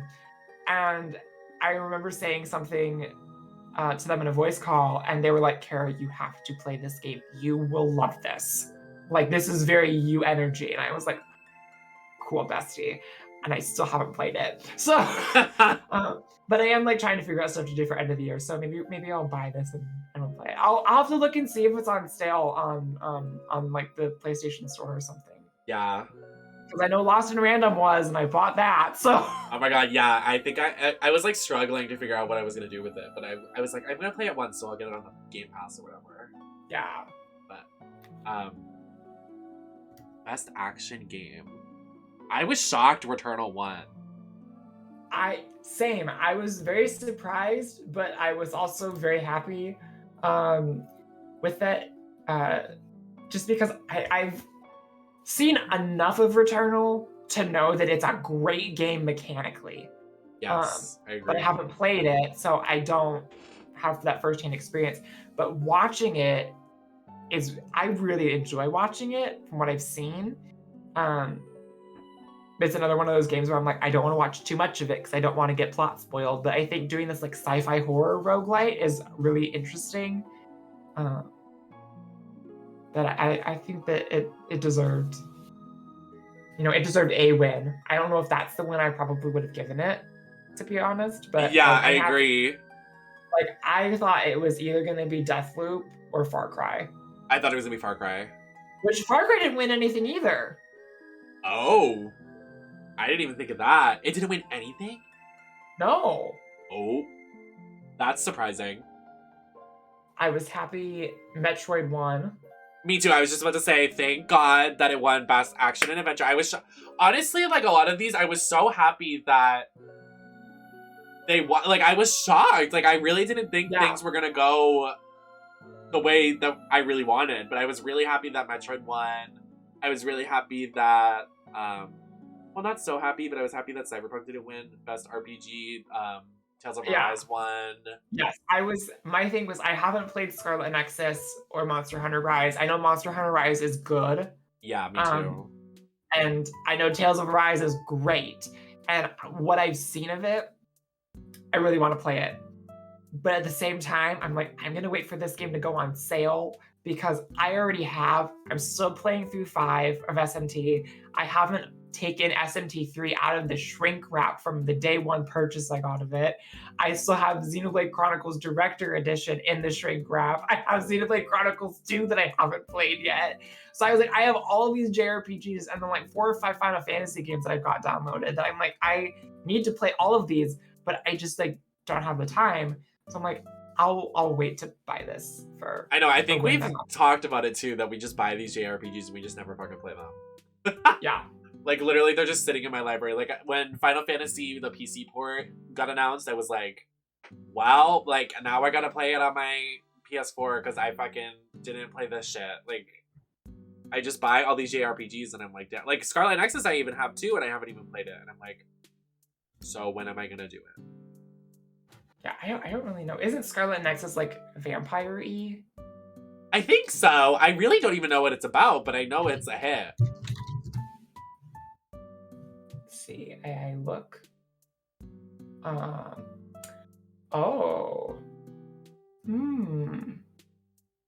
Okay, deranged mutants that descended from the sky, highly resistant to conventional attack methods and defenses. I guess is how part of it is described. But it's like futuristic-y. Interesting. I'll have to look into that too. I'm looking at the paper, like, with all these winners, and I didn't. Honestly, if you look back, It Takes Two being Game of the Year does not be that much of a surprise after you look back. It won, like, I think 4 awards. Yeah, because it won Family Game. Multiplayer, Game of the Year. I was surprised it wasn't even an option for Direction. Yeah, I haven't played it, but I know it's amazing. Yeah. Well, because I know, like, the director, I mean, we saw, he's, like, a really, well-defined personality. So, like, I was surprised he wasn't up for it. Because he, like, did A Way Out as well. Oh, really? I think he won Best Direction for that. So I'm surprised that it didn't get away around. I do love with It Takes Two that, like, the marketing of that whole game was, like, because it's required to play it with somebody else. That if you buy it, you can give your friend a copy for free, so you have someone to play it with you. I know, because it's literally based on, you have to play with someone else. Yeah. I haven't played it yet. I really need to play it. I saw Deer and Trashley play it like a year ago, and I was like, damn, this looks amazing. I know they've played it. I know Aphasia and Harming, I think. Yeah, Harming and Aphasia played it. I've seen like 4 or 5. I know Apple played it with Anna, with Anime. I'm trying to think of who else I saw play it. But there's a few people who I would like to see play it. I would like to see Carpet Cleaner and her wife play it. That'd be fun. But yeah, I think that's, I don't know. I don't know if I would play it because I've seen so much of it at this point. Me as well. But I'm glad that it got the accolades I think it deserves. No, I agree. I didn't know who any of the people for Content Creator of the Year were, so sorry to these people that I don't know, but... I know! I wish they would. I know we have the Gamer Pride. What is that thing that year won last year? Oh, the Gaming Awards? Yeah. Yeah, I know we have that, but I wish they would do something like in the Game Awards that's like LGBT like winner or something. That would like be an amazing award for us. Yeah. It's like, who the fuck are these esports teams and who the fuck are like these content creators like Dream One? I'm like, okay, bye. Yeah, and I was like, oh, congratulations, whoever you are. I wasn't surprised that League won Best Esport. Oh, not at all. I was like, this is League, and they were like, yeah. Yeah, I don't know who. Yeah, I don't know who any of these esports people are. Me either. Same with the team. Oh, the team that won is for Counter-Strike Global Offensive. Oh, really? Yeah. The teams that were up were for COD, League, Valorant, Counter-Strike, and Dota 2.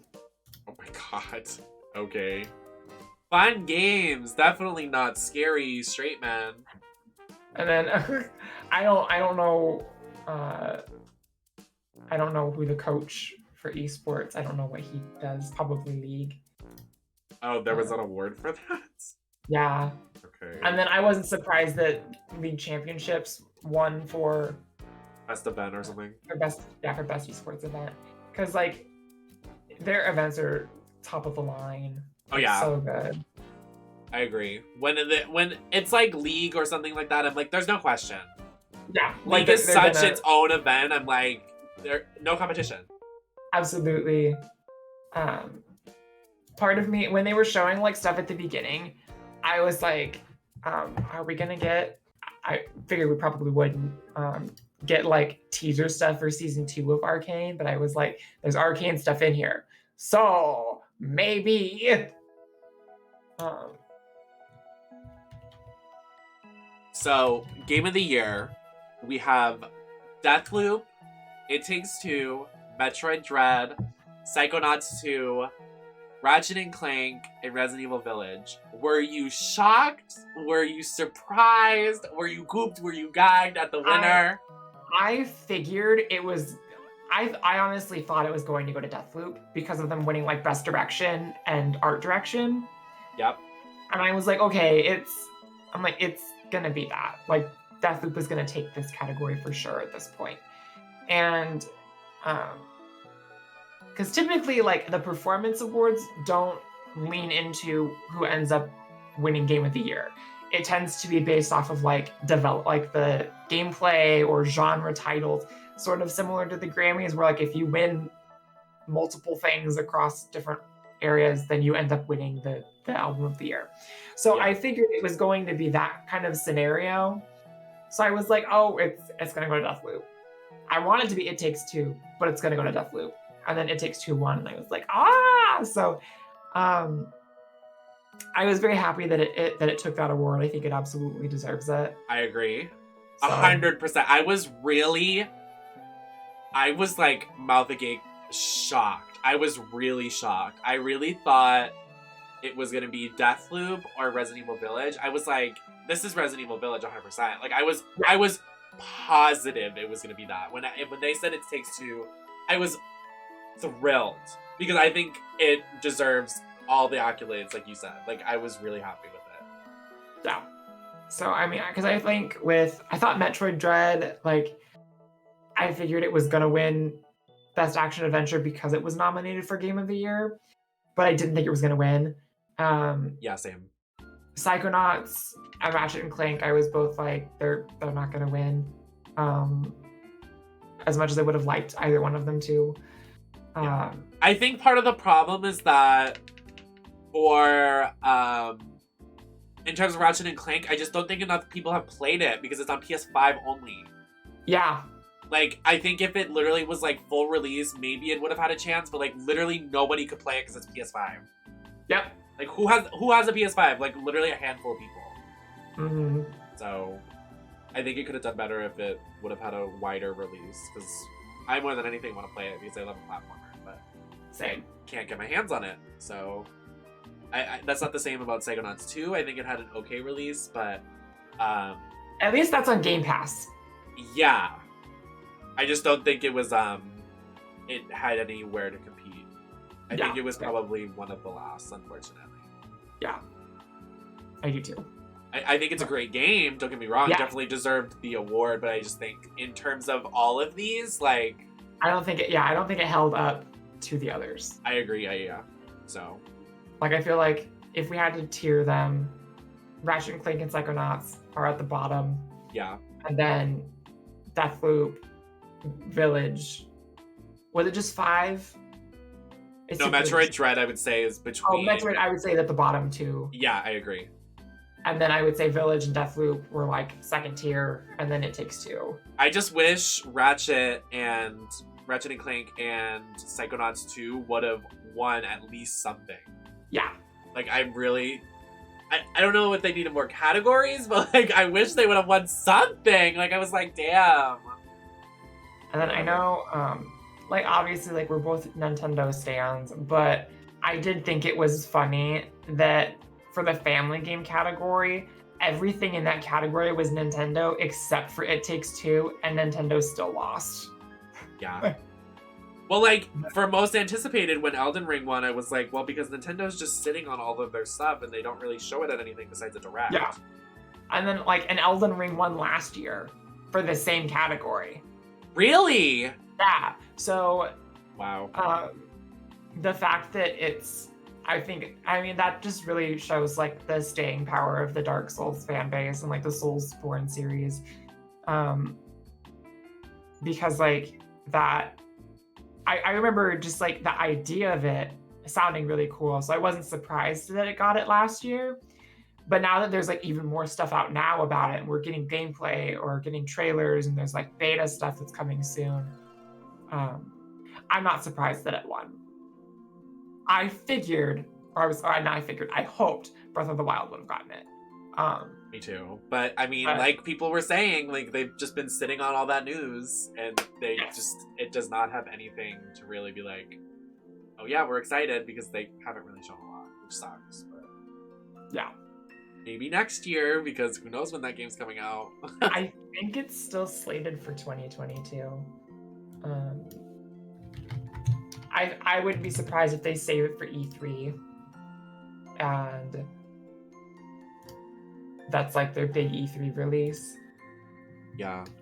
And then, because we saw a little more of it this last year, but we didn't get a new name or anything. So I would not be one bit surprised if this year we get a new name and then like holiday release window. Mm-hmm. Well, that's what I'm hoping, is that... Yeah. Because, like, for Nintendo, we have, what, Bayonetta, and then... Splatoon. So, it feels like there's not that it's empty, but it feels like it's lacking a little something. So I'm like, let's push Breath of the Wild there. Come on. Yeah. Especially with, like, God of War and, like, all these other games that were just announced today. Like, they have a lot of competition. Well, we have, like, the Pokemon game that comes out. Oh, true. I forgot that comes out, like, soon. Really early. It comes out in January. Which is crazy to think. Yeah, so there's... Let me see what... Well, and then we've got Kirby. Oh my god, yeah! I'm so excited for that. Did you see the description of Sonic on Steam? It's already on Steam? Oh, I go look. I scream. It's like, it doesn't say much, but it confirms. It's an open world. Oh. Here's the description for anybody wondering. Worlds will collide in Sonic the Hedgehog's newest adventure and experience like never before. Accelerate the new heights and experience the thrill of a high-velocity, open-zone freedom. Battle powerful enemies as you speed through the Starfell Islands. Landscapes brimming with dense forests, overwhelming waterfalls, sizzling deserts, and more. This holiday 2022 journey into the new realms. Wow. That's gaggy. Yeah, that's exciting. I'm gonna play the shit out of that game. There better be chows. Oh, Wow. yes, please. Make it watch them be like, it worked for Zelda, let's do it for us too.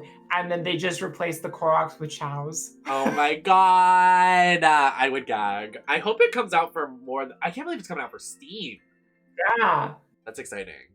Wow, these landscape photos. I can't believe it's already on Like- Steam. That's fun. I'm excited to like see how the water physics work.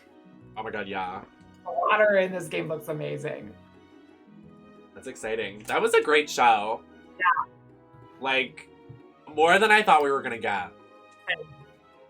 So, I mean... I was like, please be a good show, because like we have these badges, we got this little key plan. I'm like, I want to be like, thank you so much for this opportunity. Your show was terrible. You know? Which I feel like a lot of gaming events kind of end up being that way. Like, you could just say E3, yeah. Yeah. That was definitely a flop this year. I was so upset. Like, literally, when I streamed E3, not that this was bad, but I definitely felt like the space definitely turned me off a little bit, because I'm not a space fan. I'm more of a indie game. That's why I like the pre-show a little more. I was definitely a little let down, but like E3 was just like FPS heaven. It was like, oh my god. yeah. Like, damn. But I was happy tonight was a good show. Same. To end the year and like hype up, because that's what I really wanted, is that I wanted everything to hype up the rest of the year. Yeah.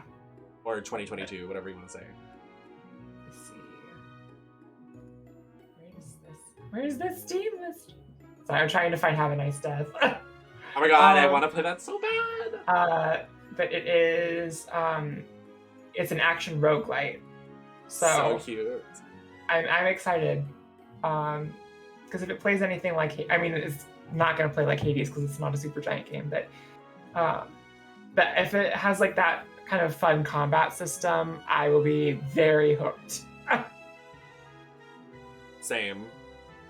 I mean, I liked Hades for what it was, but then like I definitely got stuck, so I was like, I'm giving up. But have you done like the God mode in it? yeah. Okay, because I was gonna say, because I was like, this game is so difficult, but I'm not gonna give up, and I like strong armed my way through it. And then after I finished the game, I was watching somebody else play it, or after I completed my first run, I was watching someone else play it. And I was like, wow, they're really good at this game. They're just breezing through all of this and taking no damage. And it's because they were playing with like the God mode on, and I hadn't been. Oh my god. And so I was like, well, if I can beat it with God mode or without God mode, I'm just gonna keep playing it without it. But I don't know, something about that game's mechanics really clicked with me. So I love it so much, and I think it's a really interesting way of like how to weave a narrative through a roguelite, because it's structured in a similar pattern to the gameplay, where it's like you do a little bit, then you die, then you have to like do it again, and so like you just get like these small little pieces of the story each time you make a run, and it's like if you want to continue that, you have to keep trying and keep going. And it's really well structured. The writing in it is great. I love it so much. I can't say enough praises about it. I know, literally, I think you and one of my mods were like the components of me trying to play the game. I was like, I need to play this because everybody loves it like so much. And like obviously all your art and stuff for it. I was like, fuck, like I need to do this shit. But that's definitely like one of my to-do lists for the next year. But maybe I'll stream it, who knows. That's one of my other ones too, is I want to go back and play like the Supergiant backlog and play like all their other games besides Hades. Like I have 2 of them. I have Transistor and I have Bastion. I haven't touched Bastion yet. Transistor, I'm probably gonna have to restart and try it again. because it's a lot slower combat. It's more strategic, but it's like cyberpunky. But not and- cyberpunk. Yes, but like it's really good. It has like governmental conspiracies, and it's not really a roguelite. Like you just like go through different areas. It's very structured. Like you don't pick up boons, you pick up like data chips from enemies that are like robots, and you find out the data chips are like actual people that were like processed by the robots and turned into data. So you're essentially like carrying like the essences of these people around. It's a really cool world building thing. So I'm excited to play that. I was hoping maybe we would have gotten like a Supergiant announcement since they were there. But I was like, okay, maybe There were some people in my next chat year. saying the same thing. I was like, damn. Yeah, the second they were like from Supergiant Games, I was like, excuse me. Screaming, yeah. Well, I think that covers everything, honestly. Yeah, it seems like it. I mean, we had a fat discussion because like everything in this was a big presentation, so I'm happy I'm happy it was good, because I was definitely worried that if it was bad, I was gonna be like, so what are we gonna talk about? I feel like if it was bad, we would have just talked about how bad it was. Yeah, I feel like that would have been good, but I'm happy it was a good show out. I'm happy Deer was in it. I'm happy we saw so much. It was a good way to close the year off. Yeah, I think so too. Because like it just felt very wholesome, and it was not the wholesome direct, so. Absolutely. And hopefully next year, you know, we'll see tweets from Donut Tart that isn't just, oh, we found Deer in the audience because of her wig, and instead it'll be that she's found all three of us. Literally, I'm like, damn, like, we were talking on Twitter, but like, next year I definitely want to go. As much as like, it was just in the audience, I definitely want the opportunity to like speak with some people there, you know? Same. Like, everybody's there, so I'm like, hey! So, Game Awards, I don't know if you're still watching or if you see this footage, but please invite me and Kara next year. Please! We'll do anything, please. I would be fucking honored. Hey, listen, you know, Jeff, if you're out there, if you need, you know, fashion red carpet coverage on the style of like E! News or stuff like that, we'll do it. Absolutely. And Deer too, we're signing her up. Jenny will be with us. Just imagine, like, all of us being like, back to you. Yeah, literally, it'll be so good. Come on. Thank you for doing this with me, Kara. I appreciate it. I'm gonna hop off because I have some work tomorrow. Yes. Thanks for the little after party. It was fun. Of course. Thanks for proposing that we do this. This was a lot of fun. I know, awesome. I'll talk to you later. Yes, absolutely. TTYL. Everybody, please follow Kara. I had a blast doing this. Thank you all so much for being here for the Game Awards. I was an official co-streamer. I know I've like already started taking off my cuffs and taking off everything tonight. But yeah, if you want more content with me and Kara, please let me know. We have the Indie Game Showcase together and the Video Game Music Panel available on Stream Queen's Twitch channel. You can watch the VODs available there. If you missed anything from tonight, the after party and the Game Awards presentation itself will be available on YouTube. But I am gonna head out of here. It's been a long night. Lots of drinks, lots of debuts, lots of talking, lots of everything. Shout out to my co-host of the after party, Chara Couture. Please follow their channel. I love them so much. It was an amazing time talking with them. And also shout out to every stream queen that came in tonight and hung out. Barkeech, Laura, London, Les, Minx. There were so many beautiful people here tonight, so please go to Stream Queens and follow all the amazing entertainers. And I will see y'all on Saturday? Maybe? Whenever I decide to go live next. I'll see y'all next time. Follow my Twitter and everything for details, and I'll see y'all later. I'm just gonna end now. I love y'all. See you later.